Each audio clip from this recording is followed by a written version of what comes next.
Kolme peal. 1, 2, 3.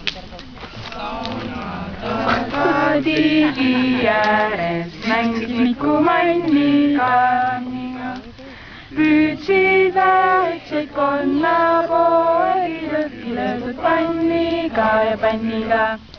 Püüdsid väikseid konnapoegi lõhki löödud panniga ja panniga.